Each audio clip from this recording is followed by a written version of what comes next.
Hi, everybody, and welcome back to my channel. My name is Alexa. For those of you who are new, and I live in England, and I'm 75 years old. Today's topic of conversation is living well for less money. And a lot of us who are retired, and now you're on a fixed income. Some of us may have a better, fixed income than others, but you can still live well, but you need to manage your money in a better way. As when you were working, you had that income coming in, and a lot of people would do things out of routine as opposed to doing things out of practicality. Now that you're retired, what you do, your money becomes a little bit more essential in your life. So you need to make sure that your budget is there. And a lot of us have hidden outlays that we've had for years and you don't think about it. And these things can mount up to quite a considerable amount of money. One of the biggest ones is televisions, these bundles and packages that you have on your TV now. I used to be a really avid television watcher. I mean, I used to, watch a great deal of television. And I have found that over the years, TV now is just like horrible. I mean, there's really nothing to it. And when I bought a new television last year, or I think it was last year, it doesn't matter when it was, um, I decided to go with the streaming thing as opposed to going with with all of these bundles that they offer, because cable is a thing of the past now. So everything is done over the Wi-Fi. And you can still get your local channels if you want your local stuff on the Wi-Fi. So the amount of money that you saved from that was quite considerable, actually. And I on there I found on the streaming systems they have a lot of streaming ones that are free, like Tubi and Pluto and a few of these other things, where you can get television movies and TV series and things like that for free. And you can, if you want to watch something that you've always watched on television, you can get it on other platform that costs you a few dollars a month. But that's worth checking out what you have and see where you can cut out, because when you're paying like 30, 40 dollars or pounds a month for something that you really don't use and you don't need, that money could be put to something a lot more useful, a lot more fun. And another thing that I have just found that I thought was like really, really well, and I'm doing it. This year is my first year of doing it. Is this woman said that your the way you budget, going to the supermarket is a very dangerous place to go, because if you have to shop, and I know this from personal experience, when you go to the supermarket, if you don't have a list, you come out of there with a whole load of stuff that you really don't need, and that usually ends up going in the bin, because you don't use it. If you go to the supermarket when you're hungry, and everybody says that, you tend to just buy everything. And I'm one of those people. And I'll go for milk and come home with 100 pounds worth of groceries. And I live alone, and I've had a gastric bypass, so I don't eat anything anyways. So it all goes to rubbish. So you have to have a budget. But her system is very interesting. So I've decided to try it for this year. And what you do is you look at your household and the things that you use on a regular basis, and how much you need for a whole year. So we're talking about things like your staple things, um, toilet paper, laundry detergent, dishwashing soap. You know what I mean here, where I'm going with the staples. Things that you use constantly, every week, forever. And then you make a list of how much of this that you use. Let's just take toilet paper for an example. Say you use a roll of toilet paper like every few days ago. So you add up how many that would be for a whole year, and you go out and you buy all of that. Well, I have done that. I've done it. I calculated the toilet paper, the dish soap, the laundry detergent, fabric softener, everything that I use in the house to clean, to cook, to whatever, oil, things like that.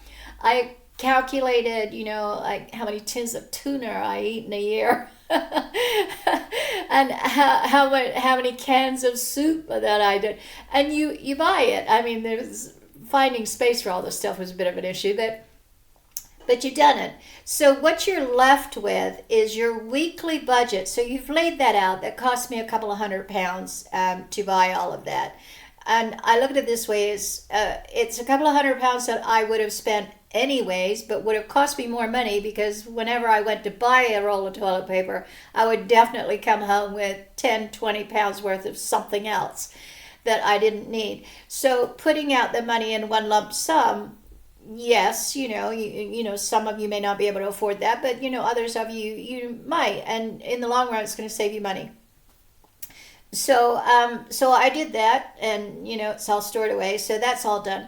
So now my weekly shopping is the things that your perishables that you use, on a weekly basis. Your fresh breads, butter, milk, eggs, those sort of things, and vegetables and fruit and vegetables. And what you can buy of the frozen food, fill your freezer up with the frozen food. So I have done all of that. And then, if you live alone like I do, and like I said, I've had a gastric bypass, so I eat very tiny meals. So, cooking is a bit of a challenge for me because, one person, you're cooking something. At the moment, I'm in the middle of a pasta thing. So I had to go out and buy one of these. Oh God, my sister is going to be laughing her ass off at the moment. I've forgotten the name of it. It's one of those things that sucks the air out of stuff, out of the bags, and seals it with a heat sealer. Oh God, what is it called? Oh, this is nuts.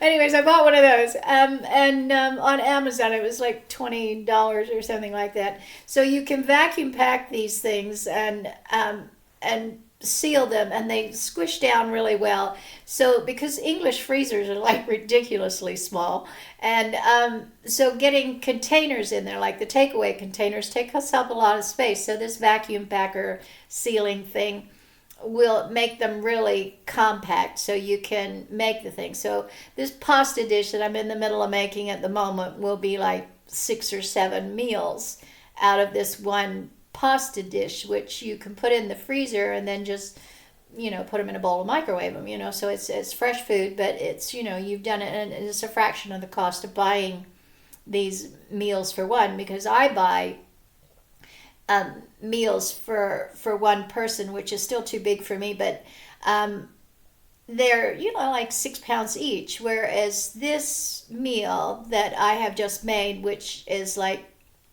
4 portions for normal eaters, or 6 portions for light eaters, it's costing me like 59 pence a meal. So you're looking at from 6 pounds to 59 pence. This is like, it's a no-brainer. So you can do this, and you can make it, and you have like all your little freezer meals you just take out, pop it in the microwave. It's a little bit of effort, but it also gives you something to do. But anyway, so her theory is that you buy everything, all the staples that you use for the year. So when you go to the supermarket with your little tiny list in your mind for your fresh items once a week, you have a tendency to spend a lot less money. And in the long run, this will save you, 20 to 30% on your grocery thing throughout the year. So we're going to give this a go and see.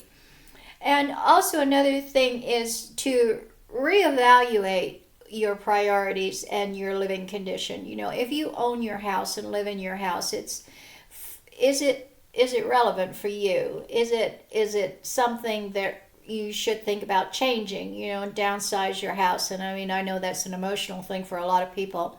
My sister's going through it at the moment, and it is definitely, she knows it's the right thing for her. She knows that, it is, the thing to do. But still, she's lived in our house for almost 30 years, so it's an emotional time for her. So, plus retiring, she's retiring and, selling up and moving to a foreign country, where she doesn't speak the language. She'll not very well, anyways. But so this is it is a tough thing. But you have to reevaluate your situation, because down the road it can get seriously bad if you're living in a house that requires a lot of maintenance, and you're getting older, it's getting older, and things become, a point of no return. So you need to reevaluate your situation where you live, and is it really good for you, and make that change. And a lot of that is, if you have done that, and you're like I am, in a tiny house. I live in a one bedroom tiny house. Yeah, it's tiny. The biggest drawback to this place is I don't have any storage, but that's a good thing in a way. Yeah. But so, we want to live well now that we're retired, and you want to be able to do things and go places. But people make huge mistakes with that too. Traveling, you don't have to go somewhere for a week, because if you think about it, when you go somewhere for a whole week, is that week just sort of like milling around a couple of days, and you have 2 days of seeing the things you want to see, and then 3 or 4 days of just wandering aimlessly around the streets of whatever town you're in? I find that is something, if I go somewhere for 5 to 7 days, that's what happens. Is really, you have 3 days where you actually go and see things, and then it's too hot, you're tired, you're whatever, and you don't do anything. So you're basically paying for the rest of that week for nothing. Whereas what I find is most economical is I do 3 day breaks. You go somewhere for 3 days, and 2 of those days you actually do things and you enjoy them. And you get the food, you get the trip, you do everything. And this is not long haul, this is short trips. I live in England, so going to Venice for 3 days, going to Athens for 3 days, you go to Morocco, you can go, Spain, Ibiza, you can Malta, you can go anywhere in Europe for 3 days from England, and it's a lot less expensive. You see the things that you want to do, and then you have the option of going back another time. So traveling, doing a 3 day city breaks, and also if you're wise about it, and you choose the right days to go to these things, and never sort of agree to the first thing you see. It's like a bartering in a Moroccan souk. Yeah, nope, not paying that. Let's look at it this way. And you will find a better option. Right? You don't have anything to do with your time, so a little bit of research won't do you any harm at all. But there is, so you can live well for less money, but you have to put some work in the beginning, and reevaluate your life and see, well, I spend way too much money there, and I spend too much money here. And we also forget about some of the things that we're paying out to. I mean, like if you pay to use your bank and your money, yeah, you don't need to do that anymore. There's lots of online banking that you can do. And when was the last time you went into a bank anyways? So, why should you pay for that? So, move your accounts to online banks, or an online account at the bank that you're with, and save money that way.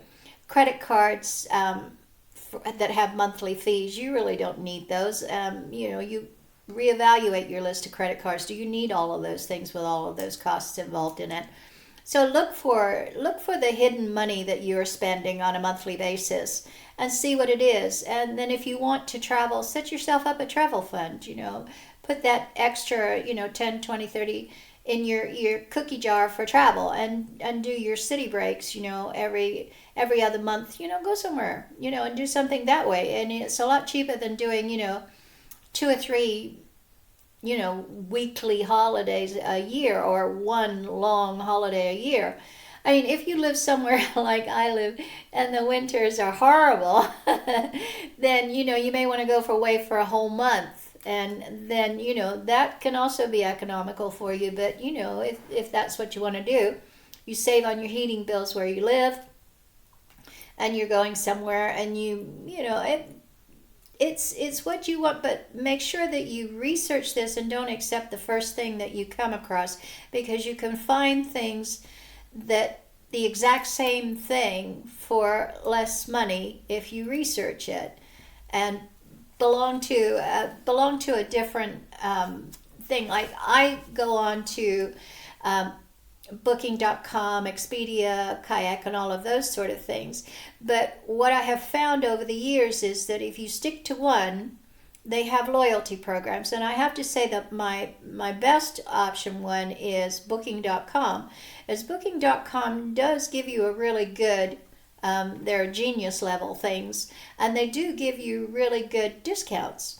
But also, they're not always the cheapest option, as I had to go to London to get my passport a few weeks back, and it cost me £1,500 because they made an appointment for me for the passport. I live 90 miles northeast of London, so getting there in a car is like a nightmare from hell. It's like you're driving into a war zone. It's just terrible. And I drove there because I needed to get there and get back, and I had a specific appointment thing. What I didn't do was book a parking spot, because parking in London, not going to happen. You can't park on the street. So parking cost me £130. And then when I went to the passport office, they said, oh, you got to go and get this and you got that, and no, that's not right, and whatever. And I did what they said, and I came back and they said, oh no, you missed your appointment, so you have to come back tomorrow.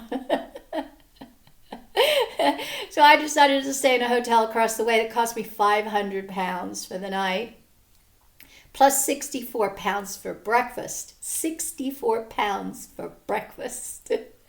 Yeah. And so, this whole thing with parking and everything cost me the better part of £1,000 for a night. And then I had to stay another night after that, so we won't even go there. But I have to go down to London in a couple of weeks for an appointment, and I need to stay overnight. So I booked on Booking.com to go to this hotel near the Tower of London called the Leonardo hotel chain. And online, it was for 2 nights in a 5-star hotel with breakfast and a spa and a swimming pool and everything, because I like the 5-star life. So I booked this, and it was 400 and some odd pounds for 2 nights in this hotel, and that was on Booking.com with my superior discount, and then I thought, okay, so I went on to Leonardo's website and booked the same exact thing that I had booked on Booking.com, and it was £323. And if I joined their loyalty program, the Leonardo Hotel loyalty program, I got another 10% off. So yeah, don't accept your first thing, because that money that I've saved on that trip has paid for my round trip train ticket and my around London pass. So I have my appointment that I can go to. It takes me a couple of hours, and then I can go all around London and go into the Brick Lane and do my shopping for all my Chinese spices and whatever, because I do love a bit of a spice. So these things are, don't accept the first thing, because there may be something better. It may not be anything better. But, always give yourself the option. And also, when you're searching for something, never go with specific days. Always go with you're flexible, or 2 to 3 days before, 2 to 3 days after, because, just a couple of days can make a huge difference. Because traveling, having been a traveler all my life, I know the certain dates when, you shouldn't travel, and certain dates when you should travel, and in different things, cities is, you've got business travelers and whatever, so don't go on the days that they go on the days in between all of that, and don't go on the weekends when all of the, whatever travelers are in. So if you are flexible, then you can find some really decent things to save some money there. And as we are all on a fixed budget, whether it be a good one or a bad one, you can still enjoy life. You can still live well and have things. So I've been talking long enough. I'm quite sure I've overstayed my welcome. But thanks for tuning in. And please subscribe and like and leave me a comment. Good or bad, I don't care. Just leave me a comment. Thanks for tuning in, and I'll see you tomorrow. Bye.